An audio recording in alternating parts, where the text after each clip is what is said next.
बिस्मिल्लाहिर्रहमानिर्रहीम। पिछले लेक्चर में हमने एक्सरसाइज 4.2 जो है ये कंप्लीट की थी।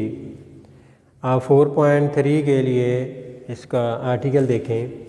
Slope or gradient of a line. Slope या ग्रेडियंट जो है ये क्या होता है? The measure of steepness mean ratio of rise to run is termed as slope or gradient of the inclined path and is denoted by m।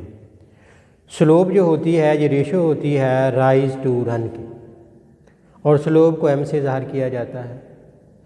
तो इस तरह से कह लेंगे ये वाला जो है ये रन है और ये राइज है, और ये वाली जो है ये स्लोप है।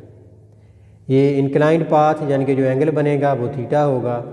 हॉरिजॉन्टल लाइन के ऊपर जो हम लेते हैं वो एक्स लेते हैं, और वर्टिकल लाइन के ऊपर वाई लिया जाता है। तो दोनों की जो रेशो होगी यानी कि वाई की रेशो हम एक्स के साथ लेंगे तो वो स्लोप होगी, और स्लोप को एम से ज़ाहिर करेंगे। तो राइज टू रन, राइज क्या बन गया? परपेंडिकुलर, और रन जो है ये हॉरिजॉन्टल है। तो ये y over x perpendicular over horizontal जो है ये टेन थीटा होता है। तो m is equal to tan theta. इनकी स्लोप क्या चीज़ हुई? टेन थीटा जो है इसको स्लोप कहा जाता है। या आप दूसरे लफ्ज़ों में इस तरह से कह लें कि कोई भी लाइन हॉरिजॉन्टल लाइन के साथ जो एंगल बनाती है उस एंगल के साथ अगर हम टेन का लफ्ज़ लगा देंगे तो वो उसकी स्लोप आ जाती है। अब ये वाली लाइन जो है ये हॉरिजॉन्टल लाइन के साथ एंगल थीटा बना रही है, इसके साथ अगर हम टेन लगा देंगे तो ये उसकी स्लोप आ जाएगी। अब angle made by two intersecting lines, अगर दो लाइन जो है ये इंटरसेक्ट कर रही हों, जिस तरह से एक लाइन हमने L1 ली है और दूसरी L2 ली है, इस पॉइंट पर इंटरसेक्ट कर रही हैं और ये एंगल मालूम करना हो, इसको फाई का नाम दे दिया। L1 जो है ये हॉरिजॉन्टल लाइन के साथ एंगल थीटा 1 बना रही है, और L2 जो है ये हॉरिजॉन्टल लाइन के साथ एंगल थीटा 2 बना रही है। Suppose that two lines L1 and L2 make the angles theta 1 and theta 2 with x axis respectively. ये वाली लाइन थीटा 1, ये theta 2 respectively. Slope of the line L1 line जो है उसकी स्लोप उसको M1 का नाम दे दिया। स्लोप ऑफ लाइन L2 इसको M2 का नाम दे दिया। लेकिन M1 क्या होगी? अभी मैंने बताया कि कोई भी लाइन हॉरिजॉन्टल लाइन के साथ जो एंगल बना रही है उसके साथ टेन का लफ्ज़ लगा देंगे तो वो उसकी स्लोप होगी। यानी कि इस लाइन L1 की स्लोप का नाम M1 रखा है, वो होगी टेन थीटा 1। और L2 जो है ये एंगल थीटा 2 बना रही है, इसके साथ टेन लगा दिया तो ये टेन थीटा 2 बन गया, ये दूसरी लाइन की स्लोप बन गई हुई है। तो theta 1 plus phi is equal to theta 2, यानी कि ये हमने मैट्रिक में भी ये चीज़ पढ़ी हुई थी कि sum of two internal angle is equal to the external angle, यानी कि अंदरूनी दो जावियों का मजमूआ जो होता है वो बरौनी एक जाविये के बराबर होता है। इंटरनल दो एंगल ये वाले हैं। Theta 1 plus phi is equal to external angle theta 2 है। थीटा 1 इधर ले गए तो फाई आ गया theta 2 minus theta 1। Ten apply कर दिया, इधर टेन फाई आ गया, इधर हो गया टेन थीटा 2 माइनस थीटा 1। यह हमने टेन अल्फ़ा माइनस बीटा का फार्मूला पढ़ा हुआ है।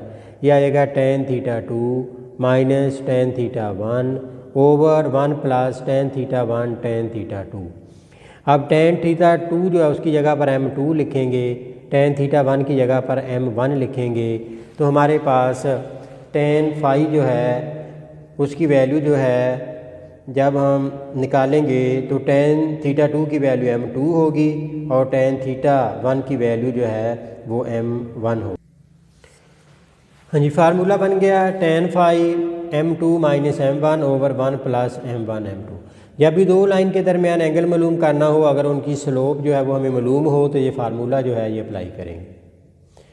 केस 1 है, if L1 parallel to L2, अगर L1 और L2 जो है दोनों लाइन जो है ये पैरेलल हो जाएं तो फिर उनके दरमियान एंगल कितना होता है? 0, यानी कि फिर फाई जो है ये 0 हो जाएगा।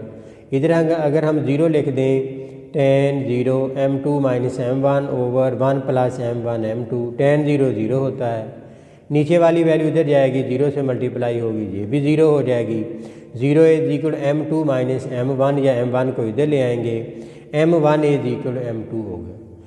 तो जब भी दो लाइन पैरेलल होंगी तो दोनों की स्लोप बराबर होगी, ये बात ध्यान में रखनी है। या दोनों की स्लोप अगर इक्वल आ जाए तो लाइन जो है वो पैरेलल होगी, या लाइन जो है वो पैरेलल है तो दोनों की स्लोप जो है वो इक्वल होगी। केस सेकंड है, इफ़ L1 परपेंडिकुलर L2, अगर दो लाइन परपेंडिकुलर हो जाए तो उनके दरमियान एंगल 90 का होता है, तो फाई जो है वो 90 हो जाएगा। इधर 90 लिखेंगे, tan 90 is equal M2 minus M1 over 1 plus M1 M2। tan 90 जो है ये इन्फिनिटी होता है, M2 minus M1 over 1 plus M1 M2। तो 1 प्लस M1 M2 को इन्फिनिटी की जगह पर ले जाएं, इन्फिनिटी को इसकी जगह पर ले जाएं, तो ये इधर आएगा तो ये आएगा 1 प्लस M1 M2, इन्फिनिटी इसके नीचे आ जाएगा। समथिंग और इन्फिनिटी जो है वो 0 होता है, तो 1 इधर आएगा माइनस का हो जाएगा। M1 M2 is equal to -1। जब दो लाइन परपेंडिकुलर होंगी तो दोनों की स्लोप्स का प्रोडक्ट जो है वो हमेशा -1 के बराबर आएगा। ये दोनों कंडीशन याद रखनी है, MCQ में पूछ लेता है कि अगर लाइन जो है ये पैरेलल होंगी तो स्लोप इक्वल होंगी, अगर लाइन जो है परपेंडिकुलर होंगी तो दोनों की स्लोप्स का प्रोडक्ट जो है वो -1 के बराबर होगा। Note, if L is horizontal then its slope is 0। अगर लाइन कोई हॉरिजेंटल होगी तो उसकी स्लोप जो है वो 0 होती है। क्योंकि हॉरिजेंटल लाइन जो है वो एक्स एक्सिस के साथ एंगल जो है वो 0 का बनाएगी। 0 के साथ जब tan का लफ्ज़ लगाएंगे तो tan 0 0 होता है, इसलिए हॉरिजेंटल लाइन जो है उसकी स्लोप जो है वो 0 होती है। If L is vertical then its slope is undefined. अगर लाइन जो है वो वर्टिकल हो जाए, वर्टिकल होगी जो लाइन वो एक्स एक्सिस के ऊपर परपेंडिकुलर होगी, तो एंगल जो बनेगा वो 90 का होगा। 90 के साथ जब tan लगाएंगे तो tan 90 जो होता है वो इन्फिनिटी होता है, यानी कि अनडिफाइंड होता है। हॉरिजेंटल लाइन की स्लोप 0 होगी, वर्टिकल लाइन स्लोप जो है वो अनडिफाइंड यानी कि इन्फिनिटी होगी। 3, if 0 less than theta less than 90, यानी कि थीटा की वैल्यू अगर 0 और 90 के दरमियान, ये कौन सा क्वाड्रेंट होगा? फर्स्ट क्वाड्रेंट, तो M इज़ पॉजिटिव, यानी कि फर्स्ट क्वाड्रेंट में जो स्लोप होती है वो पॉजिटिव होती है। अगर थीटा हो जाए 90 और 180 के दरमियान, तो ये कौन सा क्वाड्रेंट होगा? सेकंड। तो सेकंड क्वाड्रेंट में tan क्या होता है? नेगेटिव। तो tan क्या होता है? स्लोप। इसका मतलब सेकंड क्वाड्रेंट में अगर tan नेगेटिव होगा तो उसकी स्लोप भी नेगेटिव होगी। देन M इज़ नेगेटिव, यानी कि उसकी स्लोप जो है वो नेगेटिव होगी। फर्स्ट क्वाड्रेंट में स्लोप पॉजिटिव होती है और सेकंड क्वाड्रेंट में स्लोप नेगेटिव जो है ये होती है। Slope of a straight line joining 2 points. अभी हमने पढ़ा है कि कोई भी लाइन जो है ये हॉरिजॉन्टल लाइन के साथ जो एंगल बनाएगी उसके साथ जब हम tan का लफ्ज़ लगा देंगे तो वो उसकी स्लोप आ जाएगी। अब वो कह रहा है कि अगर कोई लाइन जो है वो एंगल बनाने की बजाय उस लाइन के ऊपर 2 पॉइंट्स दिए हुए हों और फिर उस लाइन की स्लोप मालूम करनी हो, फिर हमारे पास क्या फार्मूला होगा उसके लिए देखें। If A non vertical line L with inclination alpha passes through 2 points Px1 y1 and Qx2 y2, then the slope M of L is given by। अगर किसी लाइन के ऊपर 2 पॉइंट्स आ जाएं, यानी कि P Q, और उसकी स्लोप मालूम करनी हो, उसका फार्मूला होगा y2 minus y1 over x2 minus x1। यानी कि ऑर्डिनेट में से ऑर्डिनेट को माइनस करना है और एब्सिसा में से एब्सिसा को माइनस करना है। तो फार्मूला ये ध्यान में रखना है, जब किसी लाइन के ऊपर 2 पॉइंट्स आ जाएं, स्लोप मालूम करने का फार्मूला होगा y2 minus y1 over x2 minus x1। तो अगर कोई लाइन हॉरिजॉन्टल लाइन के साथ कोई एंगल बनाएगी, फिर उसकी स्लोप मालूम करनी होगी तो उस एंगल के साथ tan का लफ्ज़ लगा देंगे। ये एक तरीका। दूसरा तरीका कौन सा होगा? अगर किसी लाइन के ऊपर 2 पॉइंट्स आ जाएं, फिर उस लाइन की स्लोप मालूम करनी हो, तो फार्मूला बना y2 minus y1 over x2 minus x1। अब देखिए इंटरसेप्ट्स क्या होते हैं। देखिए जी, हमने लाइन ड्रा की है x y, यानी कि कोऑर्डिनेट सिस्टम ड्रा किया। एक लाइन हमने लिया AB। अगर कोई पॉइंट x एक्स लाइन के ऊपर आता है तो वहाँ पर y की वैल्यू 0 होती है। अगर कोई पॉइंट y एक्स लाइन के ऊपर आएगा तो वहाँ पर x की वैल्यू 0 होगी। अब A पॉइंट के ऊपर y 0 होगा और x कितना होगा? जितना ओरिजिन से इस पॉइंट का डिस्टेंस है। अगर हम वो A ले लें तो ये बनेगा A 0, यानी कि x की वैल्यू ओरिजिन से जो है A तक वो A है और y 0 है, और इसमें 0b का मतलब है y तो 0 है लेकिन x तो 0 है लेकिन y की वैल्यू जो है वो b है। If a line intersect x axis at a0, अगर कोई लाइन एक्स एक्सिस को इंटरसेक्ट करे a पॉइंट पर, then a is called x intercept of the line. फिर a को हम कहेंगे एक्स इंटरसेप्ट। एक्स इंटरसेप्ट में y क्या होगा? 0। If a line intersect at 0b, अगर कोई लाइन जो है इस b पॉइंट पर जो है वो इंटरसेक्ट करे तो उसके कोऑर्डिनेट्स बनेंगे 0b, तो b जो होगा then b is called y intercept of the line, तो b को कहेंगे y इंटरसेप्ट। इनके x इंटरसेप्ट में y0, y इंटरसेप्ट में x0।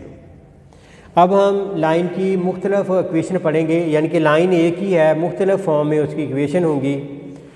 पहले उसमें लाइन की इक्वेशन देखें। Equation of straight line in slope intercept form, यानी कि लाइन की एक इक्वेशन है उसका नाम है slope intercept form.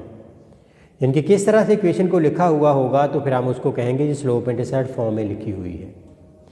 Equation of a non vertical straight line with slope m and y intercept c is given by, तो फिर वो इक्वेशन होगी y is equal mx plus c, यानी कि y को अगर एक साइड पर लिखा हुआ हो, बकाया तमाम रकम दूसरी साइड पर ले जाएं, तो इस फॉर्म में अगर कोई इक्वेशन लिखी हुई है तो इसको कहा जाता है स्लोप इंटरसेप्ट फॉर्म।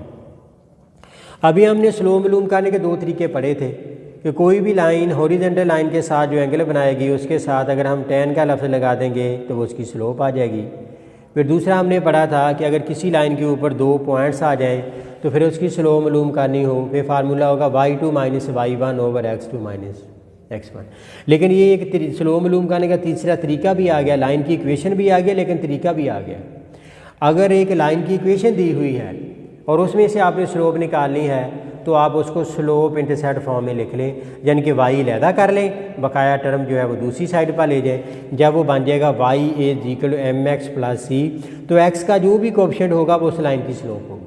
यानी कि ये तीसरा तरीका है कि अगर लाइन की इक्वेशन दी हुई है उसमें से स्लोप मालूम करनी है तो फिर आप उसको स्लोप इंटरसेप्ट फॉर्म में लिखें और x का जो कोएफिशिएंट होगा वो उस लाइन की स्लोप होगी। दूसरी फॉर्म जो है equation of line in point slope form, यानी कि है वही लाइन लेकिन नाम चेंज हुआ है तो उसकी शेप भी चेंज हो जाएगी। Equation of a non vertical line with slope m and passing through point q x1 y1, अगर उसकी लाइन की स्लोप भी हो और पॉइंट भी हो, इज़ गिवन बाई, जिस पॉइंट में से वो लाइन पास करती है वो पॉइंट भी दिया हुआ हो और उसकी स्लोप भी दी हुई हो, फिर उसकी इक्वेशन होगी y minus y1 is equal to m x minus x1। x1 y1 वो पॉइंट है, m जो है वो उसकी स्लोप है।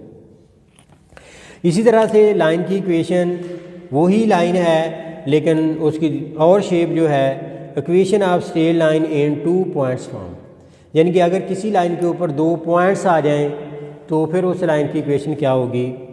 Equation of straight line in 2 points form, equation of non vertical line passing through 2 points q x1 y1 and r x2 y2 is, अगर किसी line के ऊपर 2 पॉइंट्स आ जाएंगे तो फिर उसकी इक्वेशन होगी x minus x1 over x2 minus x1 is equal to y minus y1 over y2 minus y1। ये हम इक्वेशन उस वक्त यूज़ करेंगे अगर किसी लाइन के ऊपर 2 पॉइंट्स दिए हुए हों और लाइन की इक्वेशन बनानी हो तो फिर ये इक्वेशन यूज़ करेंगे। अगर किसी लाइन की स्लोप दी हुई हो और पॉइंट दिया हुआ हो जिस पॉइंट में से वो पास करती है तो फिर हम ये वाली इक्वेशन यूज़ करेंगे। अगर स्लोप और y इंटरसेप्ट दिया हुआ हो तो फिर हम ये वाली जो है इक्वेशन यूज़ करके उस लाइन की इक्वेशन जो है वो बना सकते हैं। Equation of straight line in 2 intercept form, ये भी वही लाइन है लेकिन इसकी shape 2 intercept form. Equation of a line whose non zero x and y intercepts are a and b respectively, अगर उसका x इंटरसेप्ट और y इंटरसेप्ट दिया हुआ हो तो उस लाइन की इक्वेशन जो होगी वो होगी x over a plus y over b is equal to 1। a है x इंटरसेप्ट और b है y intercept is equal to 1। इस शेप में अगर कोई इक्वेशन दी हुई है तो उसको कहेंगे 2 इंटरसेप्ट फॉर्म, या उसको ओनली इंटरसेप्ट फॉर्म भी कहा जाता है, 2 बाल कात नहीं भी लिखा जाता। Equation of straight line in normal form, normal form में जो इक्वेशन है लाइन की उसकी शेप देखें। An equation of a non vertical line L such that the length of perpendicular from the origin to line and alpha is the inclination of this perpendicular is normal line में जो equation होगी वो होगी x cos alpha plus y sin alpha is equal to p. और alpha होगा वो line जो angle बनाएगी और पी होगा उस लाइन का ओरिजिन तक जो डिस्टेंस है वो पी होगा। पी क्या है? Perpendicular distance from the origin to the line, और एंगल है वो लाइन जो एंगल बनाएगी। Equation of line and symmetric form. Symmetric form में अगर इक्वेशन जो है वही लाइन है उसकी शेप जो है सिमेट्रिक फॉर्म में हो तो equation of non vertical line L with alpha is the angle of inclination of the line. तो सिमेट्रिक फॉर्म में x minus x one over cos alpha y minus y one over sin alpha. ये हमने जो line की equation पढ़ी है ये MCQ में वो पूछ लेता है कि इंटरसेप्ट फॉर्म की कौन सी इक्वेशन होगी, टू पॉइंट्स फॉर्म कौन सी होगी, स्लोप पॉइंट फॉर्म कौन सी होगी, टू इंटरसेप्ट फॉर्म कौन सी होगी, नॉर्मल फॉर्म कौन सी होगी, सिमेट्रिक फॉर्म कौन सी होगी। इसलिए ये सारी जो है ये याद भी करनी है। अब देखें general equation of straight line. Straight line की जो हम जनरल इक्वेशन लिखते हैं आमतौर पर वो ये होती है a linear equation in two variables x and y is a x plus b y plus c is equal to 0। इसको कहा जाता है कि ये स्ट्रेट लाइन की जनरल फॉर्म इक्वेशन है। This equation represents a straight line. जब इसको ड्रा करेंगे एक स्ट्रेट लाइन बनेगी। कोई भी लीनियर इक्वेशन है, लीनियर इक्वेशन कौन सी होती है? जिसकी डिग्री 1 होती है, उसको जब भी ड्रा किया जाता है हमेशा एक स्ट्रेट लाइन ही बनती है। And is called general equation of a straight line. इसको general equation of straight line कहा जाएगा। Note, two non parallel lines intersect each other at one and only one point. दो नॉन पैरेलल लाइन जो होती हैं वो हमेशा intersect करती हैं लेकिन सिर्फ एक पॉइंट पर ही इंटरसेक्ट करेंगी, एक से ज़्यादा पॉइंट पर इंटरसेक्ट नहीं कर सकती। लेकिन इंटरसेक्ट ज़रूर करेंगी लेकिन करेंगी एक पॉइंट पर। जो पैरेलल लाइन होती हैं वो किसी पॉइंट पर इंटरसेक्ट नहीं करती और ना पैरेलल लाइन का कोई सोल्यूशन होता है, और जो हम सोल्यूशन मालूम करते हैं वो नॉन पैरेलल लाइन का सोल्यूशन मालूम करते हैं। क्या लिखा है? Two non parallel lines intersect each other at one and only one point. If the lines are parallel, the solution does not exist. अगर लाइन जो है जो पैरेलल होंगी तो उनका सोल्यूशन जो है वो एग्जिस्ट नहीं करेगा। सोल्यूशन जो है वो सिर्फ नॉन पैरेलल लाइन जो होती है उसका ही एग्जिस्ट करता है। एक्सरसाइज 4.3 क्वेश्चन नंबर 3 है स्मार्ट सिलेबस के लिए। बाई मीन्स ऑफ स्लोप्स तो show that the points lie on the same line. वो कह रहा है कि स्लोप के तरीके से बताना है कि ये तीनों पॉइंट्स जो हैं वो एक ही लाइन के ऊपर लाइज करते हैं। जब पॉइंट्स एक ही लाइन के ऊपर लाइज करें तो उनको कोलिनियर कहा जाता है। वो सेम लाइन को कोलिनियर का लफ्ज़ भी लिख सकता है, दी पॉइंट्स आर कोलिनियर या लाई on the same line. Collinear या सेम लाइन के ऊपर साबित करने के बहुत सारे तरीके हैं, लेकिन यहाँ पर उसने कंडीशन लगा दिया कि स्लोप के तरीके से आपने बताना है कि पॉइंट्स जो हैं वो कोलिनियर हैं। ये 3 पॉइंट्स दिए हुए हैं, आप इनमें से स्लोप मालूम कर लें, A B B C, A B या ए सी, इस तरह से स्लोप मालूम कर लें। अगर दो की स्लोप आपस में बराबर आ जाए तो पॉइंट्स जो हैं वो कोलिनियर होते हैं, यानी कि एक ही लाइन के ऊपर लाइज करते हैं। इसके लिए लिखा है स्लोप ऑफ ए बी। तो ये 2 पॉइंट्स हैं, 2 पॉइंट्स का फार्मूला हमने पढ़ा था y2 minus y1 over x2 minus x1। 5 minus 3 minus minus plus तो 1 minus minus minus plus 8/2 4। A B की स्लोप जो है वो 4 आ गई है।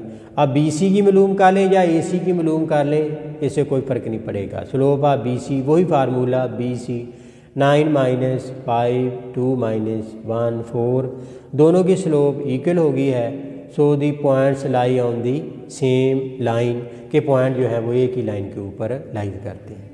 बी पार्ट वही चीज़ साबित करनी है। Slope of A B y2 minus y1 over x2 minus x1 10/3। Slope of B C y2 minus y1 over x2 minus x1 10/3। दोनों की स्लोप इक्वल आ गई है तो points lie on the same line, यानी कि पॉइंट्स जो हैं वो कोलिनियर।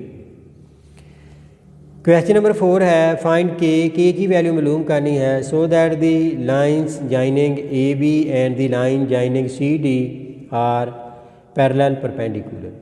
वो कह रहे एक दफ़ा वो कह रहा है कि ये दो लाइन जो हैं ये पैरेलल हैं, तो फिर के की वैल्यू क्या होगी, अगर लाइन परपेंडिकुलर हो जाएंगी तो फिर के की वैल्यू क्या होगी। लेकिन ये कंडीशन हम बाद में देखेंगे, पहले इन दोनों लाइन के हम स्लोप मालूम कर लेते हैं। स्लोप ऑफ ए बी वही formula y2 minus y1 minus x minus 3 x2 minus x1 k minus 7, इसको m1 का नाम दे दिया -9 by k minus 7। Slope of C D y2 minus y1 4 minus 5 minus x plus 4, इसको m2 का नाम दे दिया, माइनस माइनस कैंसिल हो जाएगी 1/2। अब देखेंगे since the lines are parallel, वो कह रहा है कि लाइन पहले केस में लाइंस पैरेलल हैं। अभी हमने पढ़ा है आर्टिकल में कि अगर दो लाइन जो है जो पैरेलल हो तो दोनों की स्लोप इक्वल होती है। लिखेंगे m1 is equal to m2, दोनों की वैल्यू पुट करके हम k की वैल्यू जो है वो मालूम कर लेंगे। m1 की वैल्यू है -9 बाई k माइनस 7 और m2 की वैल्यू है 1/2। Cross multiplication 18 is equal to k minus 7, minus 7 इधर प्लस हो जाएगा, k की वैल्यू -11 आ गई। दूसरी कंडीशन थी since the lines are perpendicular, अगर लाइंस परपेंडिकुलर हो तो ये हमने कंडीशन पढ़ी है m1 m2 is equal to -1, m1 की वैल्यू लिखी, m2 की वैल्यू लिखी, इज इक्वल टू -1, तो माइनस से माइनस कैंसिल हो जाएगा, यह आएगा 9/2 को मल्टीप्लाई कर दिया, 2 के -14 इज इक्वल टू 1, नीचे वाली वैल्यू 1 से मल्टीप्लाई होगी तो ये आ जाएगा 9 इज इक्वल टू 2 के -14, 14 को इधर ले आएंगे, ऐड करेंगे 23 हो जाएगा। 2k जो है वो 23 है, k की वैल्यू 23/2 आ गई, ये k की वैल्यू है। क्वेश्चन नंबर 6 है the 3 points A, B and C are consecutive vertices of a parallelogram, find the fourth vertex. एक पैरेललोग्राम है ABCD, 3 कंजेक्टिव वर्टिसेस दिए हुए हैं, तो ABCD जो है फोर्थ इसका वर्टेक्स जो है इसके कोऑर्डिनेट्स मालूम करने हैं और उसको AB का नाम दे दिया है। रिक्वायर्ड वर्टेक्स इज DAB मालूम करना है। अगर ये पैरेललोग्राम है तो पैरेललोग्राम में आमने सामने की साइड जो है ये पैरेलल होती है। अभी हमने पढ़ा है कि अगर लाइन जो है ये पैरेलल हो तो दोनों की स्लोप बराबर होगी। इसका मतलब AB की स्लोप DC की स्लोप के बराबर होगी और AD की स्लोप BC की स्लोप के बराबर होगी, क्योंकि पैरेललोग्राम जो है तो ये दोनों लेकर हम AB की वैल्यू मालूम कर लेंगे। Since ABCD is a parallelogram, so AB parallel DC और AD जो है ये पैरेलल BC होगा। अब पहले इसको लेंगे, अगर ये पैरेलल है तो स्लोप ऑफ AB बराबर होगी स्लोप ऑफ DC। AB की स्लोप मालूम करनी है, इस लाइन के ऊपर 2 पॉइंट्स आ गए हैं, फार्मूला होता है y2 minus y1 over x2 minus x1, 2 + 1 over -2 -7, तो DC तो 4 - b ओवर 1 - a, ये आ गया 3 by -9, 4 - b over 1 - a, -1/3 4 - b 1 - a, cross multiplication इधर आएगा, -1 + a हो जाएगा, 3 इधर आएगा। इक्वेशन हमारे पास बन गई a + 3b is equal to 13। इसके लिए AD पैरेलल है BC के, दोनों की स्लोप बराबर होगी। Slope of AD is equal to slope of BC। AD की स्लोप मालूम करेंगे b + 1 ओवर a - 7, तो BC की करेंगे 4 - 2 ओवर 1 + 2, इसको ऐसे लिख लिया, ये 2/3 क्रॉस मल्टीप्लिकेशन 3b + 3 2a - 14, तो 3b इधर ले जाएंगे, 14 इधर ले जाएंगे, तो ये आ गया 2a - 3b is equal to 17। ये सेकंड पेज। अब हमारे पास ये फर्स्ट है और ये सेकंड है, दोनों को हल करके a और b की वैल्यू मालूम कर लेंगे। इधर है +3b, इधर है -3b, अगर दोनों को ऐड करेंगे 3b कैंसिल हो जाएगा, हमारे पास a की वैल्यू जो है वो आ जाएगी। फर्स्ट प्लस सेकंड वही है, दोनों क्वेश्चन को लिखा ऐड किया, 3b cancel, 3a is equal to 30, a की वैल्यू जो है वो 10 आ गई। अब ये a की वैल्यू दोनों में से किसी क्वेश्चन में पुट करके b की वैल्यू मालूम कर लें। फर्स्ट में पुट कर लेंगे, a की जगह पर 10 लिखा, plus 3b is equal to 13, 10 इधर जाएगा माइनस हो जाएगा, 3b बराबर 3 के, b की value 1। The required vertex is 10 1, ये उसका रिक्वायर्ड वर्टेक्स है। क्वेश्चन नंबर 9 उसका बी पार्ट है, find N equation of the vertical line through point. Vertical line में हमने पढ़ा था स्लोप इन्फिनिटी होती है, थ्रू दी पॉइंट है -5 इसका मतलब गिवन क्या है, पॉइंट और स्लोप। तो पॉइंट स्लोप फॉर्म की इक्वेशन हमने पढ़ी थी, क्योंकि पॉइंट ये दिया हुआ -5 और स्लोप वर्टिकल लाइन में एंगल 90 का होता है, tan 90 इन्फिनिटी होता है। इक्वेशन हमने पढ़ी थी, equation of line is point slope form में y minus y1 is equal to m x minus x1। y minus y1 क्या होगा, ये 3, m इन्फिनिटी, x1 क्या होगा -5 माइनस माइनस प्लस इन्फिनिटी, इसके नीचे ले आएंगे समथिंग और इन्फिनिटी 0 हो जाएगा, तो x + 5 इज इक्वल टू 0। तो ये वर्टिकल लाइन जो है उसकी इक्वेशन आ गई। Question number 10, find N equation of the line. इसमें ए डी ई पार्ट, पहला तो वही है जो अभी हमने ये किया है, थ्रू पॉइंट दिया हुआ है, स्लोप दी हुई है। अगर पॉइंट और स्लोप दी हुई हो तो इक्वेशन हम यही यूज़ करेंगे, y minus y1 is equal to m into x minus x1। A part, point x1 y1 और स्लोप 7 है। Equation of line is y minus y1 is equal to m x minus x1। y minus y1 5 है, m जो है वो 7 है, x minus minus minus plus y minus 5 7 से multiply कर दिया, तो y को इधर ले गए, 5 -5 को भी उधर ले गए, प्लस हो जाएगा, और ये आ गया 7x minus y plus 47 is equal to 0। अल्लाह हाफिज़।